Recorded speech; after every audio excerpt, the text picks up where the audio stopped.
I had peace. I was like, oh, I get some new ones? That's what I said. Oh, I get some new ones? Some that stand up? He said, yeah. I said, do I pick my side? He said, yeah. Yeah. I was like, oh, okay. So I was like, phew.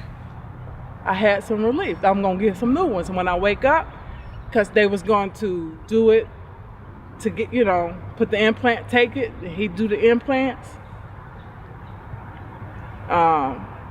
I was gonna wake up with new breasts. So I thought. That was short-lived. Went to see the reconstruction doctor, to do the workup and to prepare and pick out my size and all that. Get to his office, he already had my medical records. And he had already studied my medical records. And he had already consulted with the breast surgeon doctor. They had already had a discussion without me and told me, you're not a good candidate for the reconstruction. And I'm looking at him like, what you mean? He said, well, reading over your medical history, you have thalassemia, which is a blood disorder. That's where the red blood cells don't make enough. They're not red enough to make blood. They're not strong enough. So when I was growing up, I used to have to always get blood transfusions. I suffered with that disease. And they kind of found something that helped my red blood cells. They went into my bone marrow and they gave me iron right into the bone marrow. And that jump starts the red blood cells and they start working. And that helped me. So it wasn't as chronic as it was when I was young and growing up. But his concern was the fact that I had the factor V disorder. That's a blood disorder where my blood clots really fast. Really fast. So after surgery, I've been on blood thinners for 8 years at that time. So after surgery, they would have to put me right back on my blood thinners. And he said, if we put the implants in and we put you back, because you got to go back on your blood thinners so you don't clot, because clots are dangerous. And if you have some bleeding behind the implants, I got to go in and take them out. He said, I don't want to put you through that. It's too risky.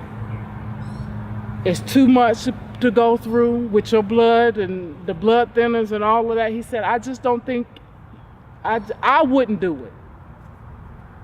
And I broke down and I cried. I left this office and I drove. I don't know where I drove to. I just kept driving. Because I'm like, these people talking about they're going to take off my breasts and they're not going to give me new ones. And I'm trying to figure out in my brain, what does that look like? What does a woman like myself, I was a feminine, sexy, had it going on, turn heads kind of woman. So I took pride in my femininity, and my breast and my size and my shape and my everything. I was a girly girl. I still am, don't get me wrong. Still a girly girl. But I was trying to wrap my brain around not having breasts.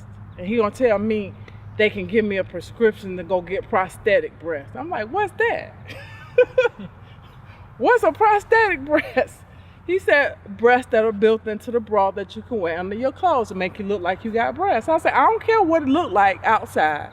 I care about what I look like when I look at myself. And he said, well, I'm not going to do the surgery. It's too dangerous. So there you have it. I had the surgery. I had them remove my breast because they was trying to kill me. And I have 8 children. 4 of them still need their mama because they're not grown yet. Being 8 years old, the youngest one. So I had to make that decision to let them go. I wasn't that vain, that I would hold on to something that was trying to take me away from my babies.